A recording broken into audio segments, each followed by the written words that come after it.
Okay, so this episode's going to be a little bit different. We're both going to have our top 8 lists, but instead of going from 8 to 1, we are going to go from 1 to 8 as we give you our top 8 gateway bands. So number 1 will be the first band that sort of introduced us into the music that we listen to and love now, and that'll go right down to 8, which sort of, I guess, would be the most recent band that opened us up to what all the new bands that we're listening to. Yeah, mine is basically the first band I ever really heard in alternative metal rock music. And then that kind of transition into what my current tastes are, which are closer to like the heavier metalcore, deathcore type stuff. So this is kind of like, hey, if you're anywhere along this pipeline, you can get to where I am too. I think I'm actually going to change up my list on the fly because now I'm looking at it. We did this. I made my list about a week ago and we decided this is what we were going to film.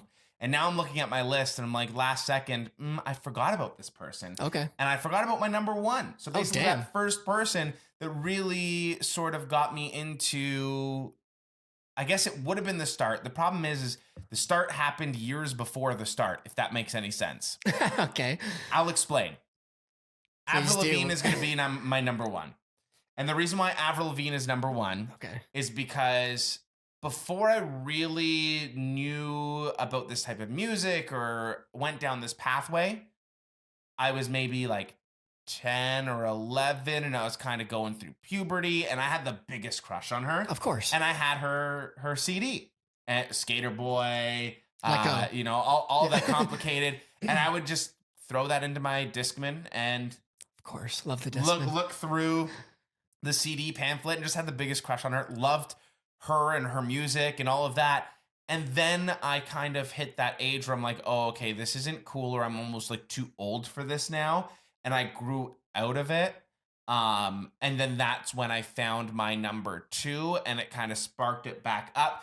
But the reason why Avril Lavigne, I sort of forgot and brought her back in is because it's kind of, there's like a full circle moment with Avril later on as the pipeline developed, you know? Gotcha. So yours is more cyclical than a straight pipe. So I went from Avril Lavigne into,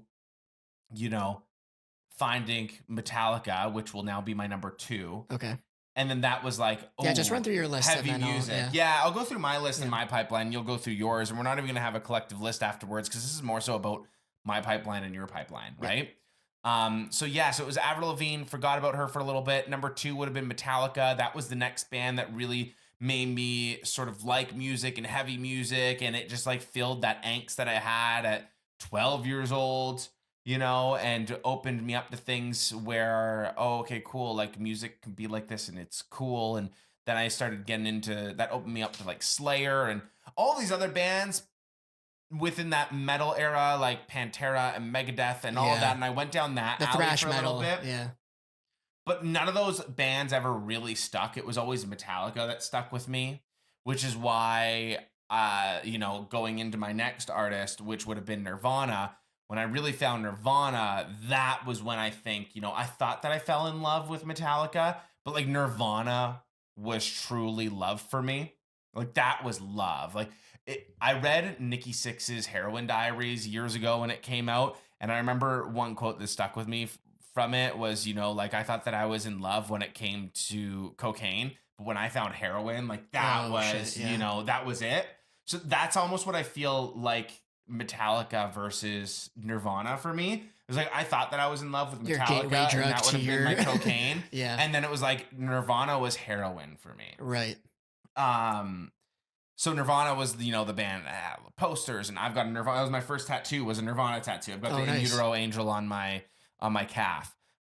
So that was my next one, and then moving that into Blink-182, which that's where with Blink-182, I kind of resisted a little bit because I was still in that Metallica Nirvana thing, and that was sort of more of my personality and the type of music I was listening to, the grunge and the metal.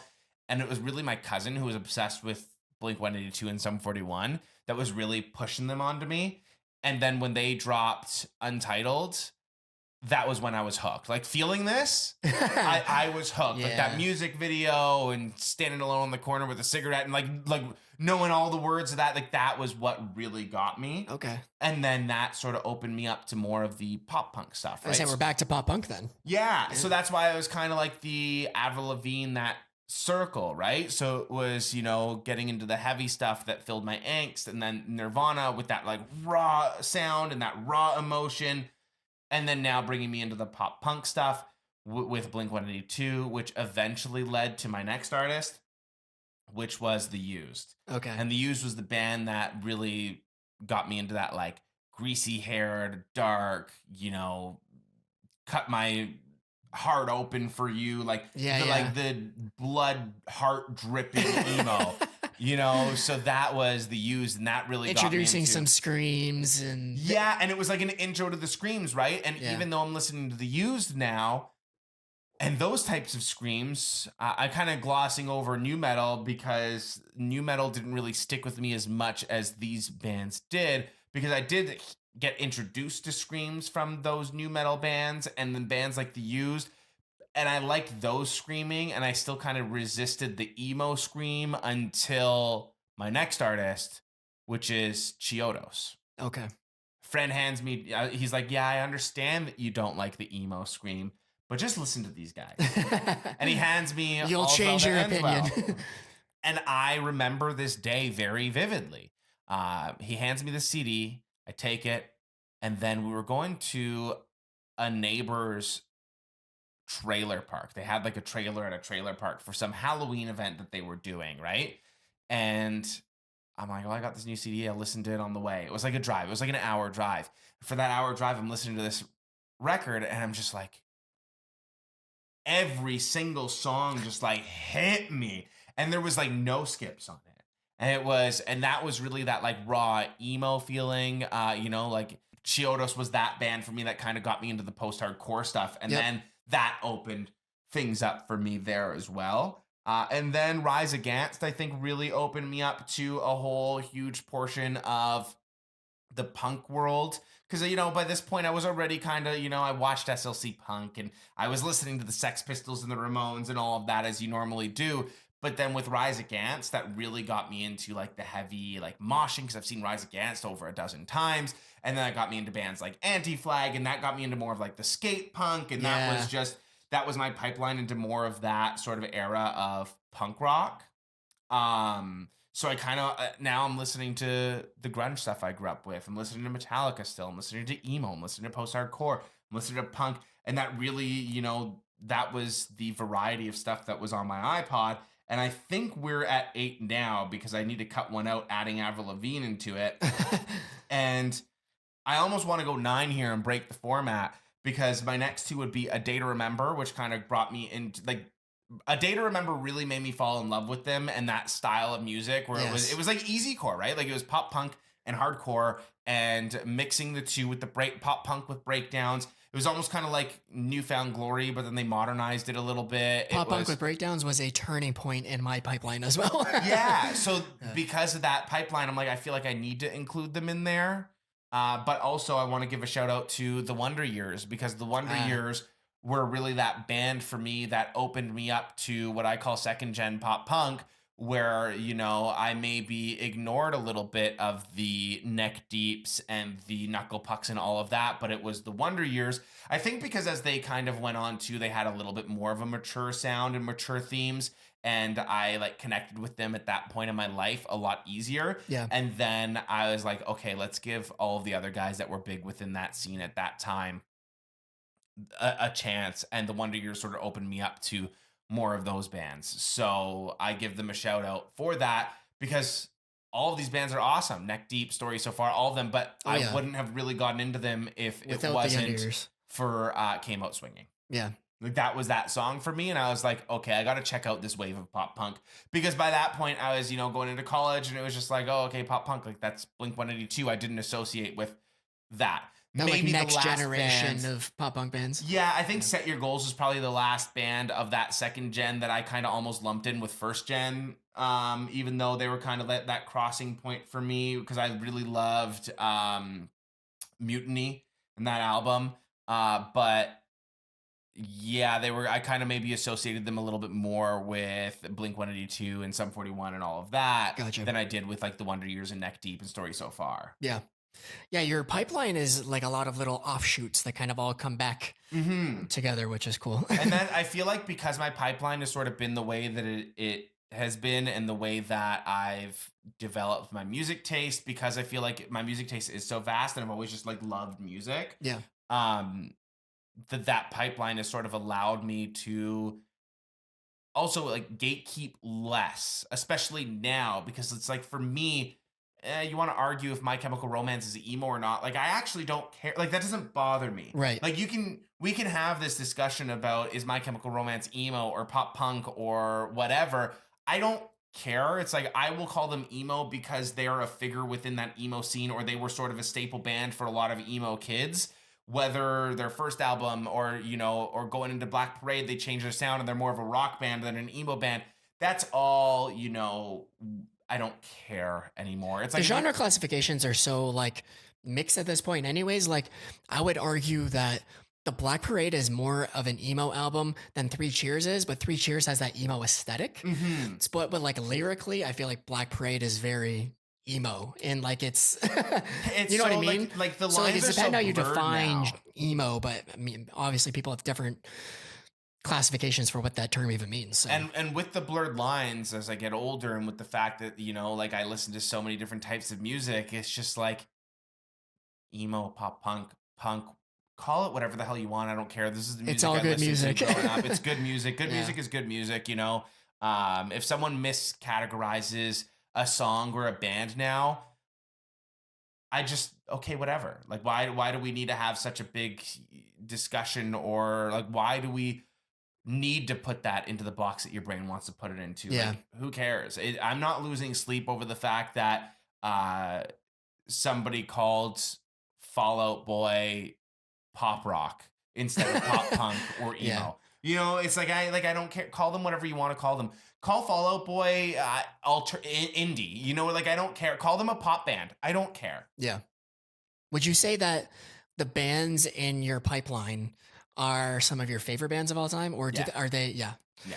I was going through making mine, and I'm like, these are just the bands that I associate with like a time period in my life, and are just like my favorite bands of all time for different eras that I went through. For me, I picked those bands because they were like pivotal into me sort of discovering that genre, but also one of my favorite bands from those genres. Like I think we've talked about this in a past episode. Chiodo's All Is Well It Ends Well is my favorite post-hardcore record. Yeah, And that's because Chiodo, that album was the first real, I think, experience that I had with post-hardcore. yeah, So I associate that with post-hardcore, and that allowed me and opened up the floodgates for me to like, From First to Last and Underoath Yeah, and yeah. Thrice and all these other bands that I like. It's because that album and that band opened up the doors for me.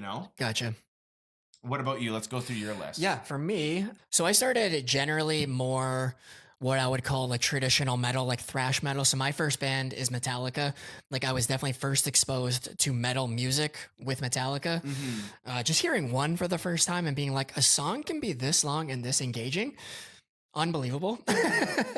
I don't really listen to them that much anymore, to be honest, but I still associate them with like that getting into heavier music, especially through like my dad and stuff like that, because he loved Metallica. Them and like Pantera and stuff. That was kind of my entry point. Because you brought up one, I kind of want to get your take on this before we go any further with Okay. with metal bands. And I'm thinking more so like the classic metal bands, like the bands like Metallica, the bands like Tool. Like Tool does this. Tool was actually a pretty pivotal band for me as well. But I kind of just glossed over them because of Metallica. Because Metallica was bigger. Yeah. But Tool, Metallica, these bands, they were notorious for almost like taking forever to get to the point. Yes. Like one had the chopper noises and the explosions and all that before you first hear that do do do do. Yeah, yeah. Same thing with Tool and Eulogy. I swear it's 4 minutes of I know. and it's like I would go and skip half of the song before it got to the song. How do you feel about that? I go back and forth, to be honest. I think if you can deliver me a 7-minute song and keep me engaged, then props to you. But more often than not, I'm like, okay, we got to wrap this up. I think that's also why I don't go back and listen to it all that often. I remember actually one time watching one of the live performances from Metallica, and my dad was like, man, we've only heard like 3 or 4 songs. I'm like, yeah, because they're all fucking 8 minutes long. I will say this though. Metallica songs that are all 8 to 10 minutes are great for when you're driving because you finish a song and you're already like a quarter way through your drive. This is true. Didn't really think about that. And then my next one is when I started to get into new metal. So I attributed this both to Slipknot and Disturbed because I was given their CDs at the same time. But I will say Slipknot definitely lasted longer for me. Like I listened to that first Disturbed record, loved it, but then I didn't really stay involved with the band. I listened to 10,000 Fists because that record is also awesome, but I think that was around 2005. But I carried on listening to Slipknot for everything they put out after the fact. So Iowa came out, and then Volume 3, and then especially with All Hope Is Gone, that's when I was like, I'm a hardcore Slipknot fan, and that's when I first saw them in concert. So that was kind of my next getting into new metal, or that was my entry point into new metal. Okay. And then I loved new metal with Linkin Park.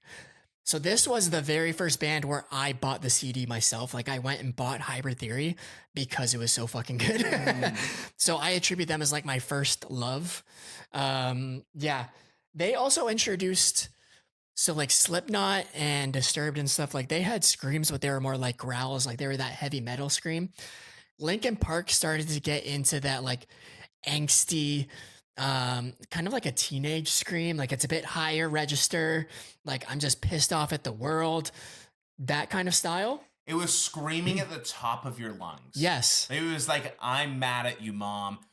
Ah! Like I don't want to do it because I don't want to get a noise complaint, but you know what I mean? Like that's what the scream was. It's cathartic. It's raw. Like you feel the emotion in the scream. Whereas sometimes with these heavier metal bands like Disturbed and Slipknot, it's like screaming to scream a little bit. It's more of like a growly, instead of the like. Like it's coming from everything from your. It's whole coming lungs from into angry passion, is what I get from Linkin Park, and that is when I really started to fall in love with music, especially Linkin Park. And then they led me. We were angry teens. Unnecessarily so. And then after Linkin Park was Billy Talent. They were like my second love. So I went and bought their first 2 CDs. Billy Talent 1 and 2 were like so iconic for me. And I think they transitioned from the Linkin Park scream into that really high register scream. Like he has like a really high scream. It's almost like how Brian is for Knock Loose, like really high, like not really heard in the genre. I feel like he had a very unique scream for the style of music that they were doing, which was kind of just alternative rock, but with very heavy vocals. And I found that they were also very raw, like that first record. How do you feel about Billy Talent beyond the first 2 records? I love Billy Talent 3 as well. I fell off immediately after that though. Like 1 and 2 are here, 3 is here, and then the rest are on the floor. Yeah, that's kind of the same way with me, but I feel like there's sort of a larger like it was step like down. Number 1 is like I have it on I have it on vinyl right there. Number 2 was like a really good album, but like number 1 was great. And then number 3 was like, okay, you know what? This album isn't bad, but I slowly started slipping. Yeah. And then by 4, I was just immediately gone. I found they had this like super raw aggression in their first album, which really came through. So that's like a 10 on 10 for me. The second record, they still had a bit of that, but they were still they were really starting to build up attention. So I think they mix in a lot more just straight up rock songs. Still like a 9 on 10. The third album was really just rock music. So that was still like a 7-ish for me. But then after that, I feel like they just tried to redo the third album 3 times after that. Yeah. For their next albums, where I'm like, I'll pick the biggest single and sing along to it when I see them live, but I have no interest in listening to this record in full. Yeah, but you can throw on the first one and immediately it's just like no skips. 100%. It's like when Billy Talent will come up on any of my playlists, I'm like, all right, I'm going to listen to the first record again because like it just has that pull for me. And then from Billy Talent, I got more into pop punk. So I found American Idiot. See, American Idiot is actually where I started to slowly fall off of Green I know Day. you're more of like the I was the earlier old punk school. I was Green the Day. Dookie Yeah. and all of that, and then American Idiot. They had gone so poppy by then that I was like, oh, it's not the same band. Yeah. But also, and it's like a part of me wanted to reject it because of it. But deep down, I knew that I did like American Idiot.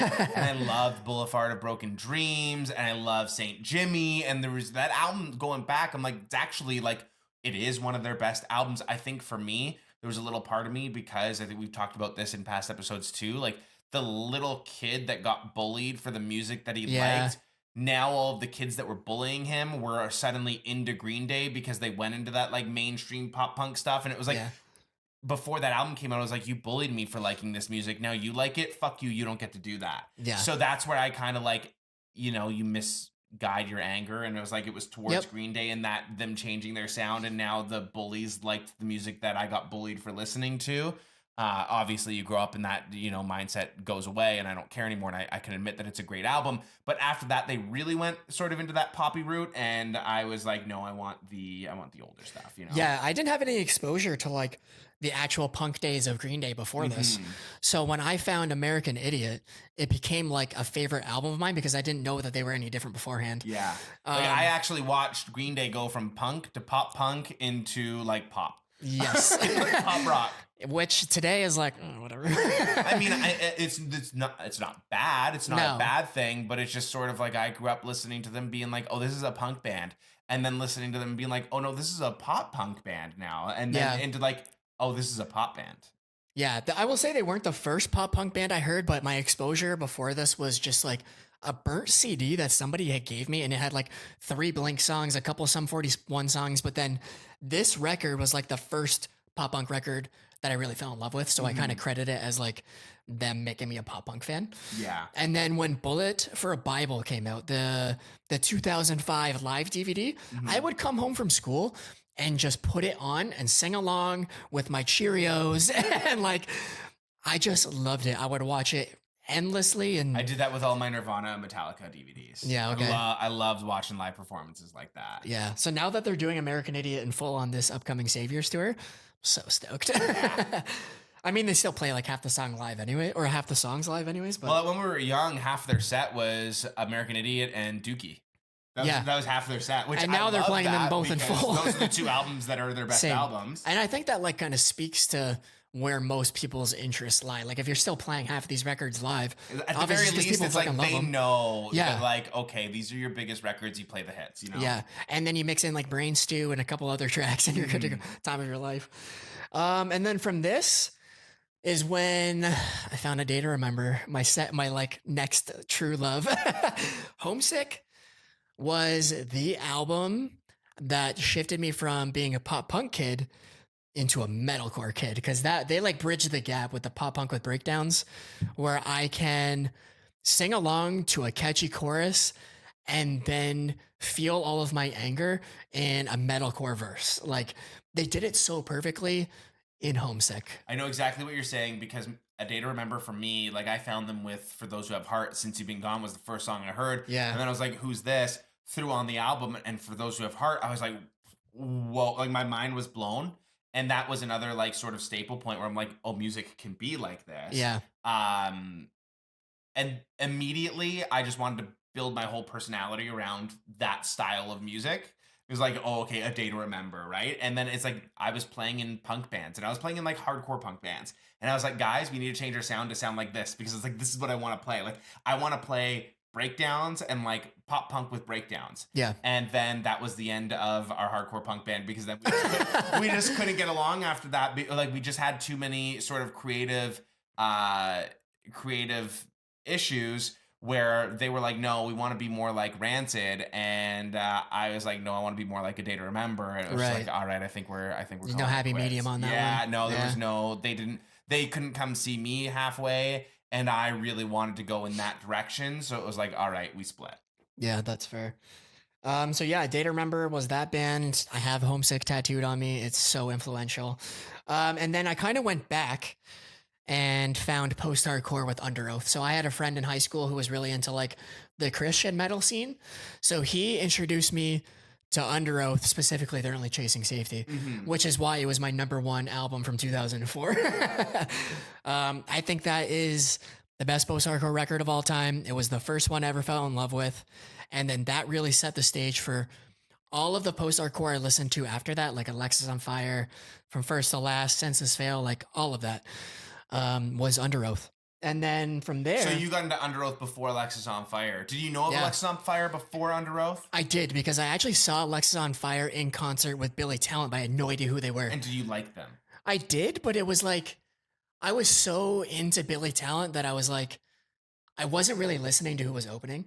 Like Yeah. I took it in and I was like, oh, this band's pretty good, but it wasn't enough to like go back and engage with them until I had formed that love for post-hardcore with Under Oath. And then I was like, oh shit, I saw this band live. Didn't even appreciate it. You know what I See, mean? the reason why I'm asking is because Alexis on Fire was the first band that I think I was introduced to, but that was just because of like Much Music and Yeah. friends that all liked Alexis on Fire, and I didn't like it because going back to the I couldn't whole, get like, into the them emo first, scene, yeah. I couldn't get into them. I couldn't get into them until Crisis, because that was when there was more of that Dallas Green singing and all of that. But also, I didn't like that post-hardcore scream until I heard Chiodos, and then I like got accustomed to the scream, and Yeah. then I started to like the scream, and then I wanted to hear more, and then it was like, oh yeah, this whole time Alexis on Fire has been under my nose, and I've been saying I don't like them, but like they're actually friggin' amazing. It just took me another band Yep. to sort of appreciate the style before I can go back and be like, oh yeah, no, Alexis on Fire is one of the top bands. Like, and I Yeah. see why now. Yep. It's just I needed another band to open up my eyes to it. Same. It's that like retrospective appreciation, especially for Watch Out, which came out like the same year as They're Only Chasing Safety. But to look back at it now, I'm like, this record is amazing. But I think you're right. And I probably heard Alexis on Fire first, wasn't really into it, and then just rediscovered my passion for them. The same thing happened with Bring Me the Horizon, too. I heard Suicide Season before I had heard Homesick because it came out before it. I was not a fan of Bring Me. And then A Day to Remember made that transition from pop punk to metalcore, started getting used to it. Now Suicide Season is like one of my favorite albums of all time. Yeah. So they were kind of next with Under Oath. So it was like Bring Me and Under Oath were like the next stage of metalcore. So I went like post-hardcore into metalcore, or back to metalcore, I guess. I swear all of my friends' bands back in the 2000s, because I was like more with the punk and the emo kids, but then also with, some of the metalcore kids, and all of my friends that were in metalcore bands, I swear they all opened up for two bands anytime they came. It was Bring Me the Horizon and The Devil Wears Prada. Amazing. So I've seen both of those bands so many times back in the 2000s at like the height of their metalcore days. Yeah. Because I was going to see my friend's band open for them. That's amazing. That's a flex. Yeah, it was like all these shows at like the Opera House. It's like, oh, we're going to the Opera House to see my buddy's band. And it's like, oh yeah, and they're opening up for Devil Wears Prada. This is awesome. That's sick. Yeah, I give The Devil Wears Prada the spot too, because I did this school trip to Australia when I was in like grade 10 or something. Amazing. And I only had one full record with me, and it was with Roots Above and Branches Below, because one of the guys that I was going with was like, oh, you got to check this out. I was like, okay, I'm going to add the whole album. Before that, I was pretty much just like singles, and then I had like, I can't even remember, like obviously Homesick and stuff like that, but this was the true, like every song is full screaming. Mm-hmm. So I just fell in love with the album, and now when I listen to it, I'm taken right back to that trip too. You're in Australia. Yeah, exactly. That's what music does to you. I love it. Yeah, so that's my journey from like thrash metal to metalcore. It's crazy how it's just all like ups and downs. I know. I want to know literally everybody's pipeline. Yeah. Like just everybody. Even if you're not into the music that we're into, I want to know like what were those key pivotal bands that or artists that you listened to from your formative years to now? Like, who are the most formative bands? Let me know and let us know your top 8 for this. We don't have a collective top 8 that we're going to go back and forth and banter. We said from the beginning of this episode things are going to be a little bit different because there are quite literally no right or wrong answers in this episode. This is just our experience as to what bands shaped you the most. That's what this episode is. So I'm really happy that we did this because I feel like people want to know this type of stuff. I get asked this question a lot, and it's like, what are your favorite bands, or what are the bands that really got you into this or into that? And it's just, there's so many. And I feel like there's bands that we probably didn't even mention that have also just really had that really deep impact on us and developing us. So, I know Evanescence is like a huge one for a lot of people too, because like I feel like Amy Lee's singing ability just brought people into like that new metal world and just exposed you to this whole world of like other metal music. Yeah. And then like new age stuff, like I know for Amy, one of her entry points was when Sleeping with Sirens did that like acoustic EP, really brought her into like their style of music, and then that whole post-hardcore world. So stuff like that, and like Never Shout Never, stuff like that. So yeah, like you gotta be anything, you know? It's such a crazy, wild variety of music. So let us know in the comments who your top 8 for this one would be. Who are the most formative bands to you? Because that helps us get to know you a little bit. We do want to get to know you. So thank you so much. Please remember that subscribing, following, whatever platform you're on, clicking that follow or subscribe button, giving it a like, leaving a comment, sharing it with your friends, all of that really goes a long way into helping support the show. And we really appreciate any support that you've gotten. If you feel like you've gotten any value or had any fun or entertainment by watching or listening to this episode, please give back that way. It's free to give back that way. So we really appreciate it. Thank you so much for listening or watching another episode of the Top 8 Podcast. We'll see you next week.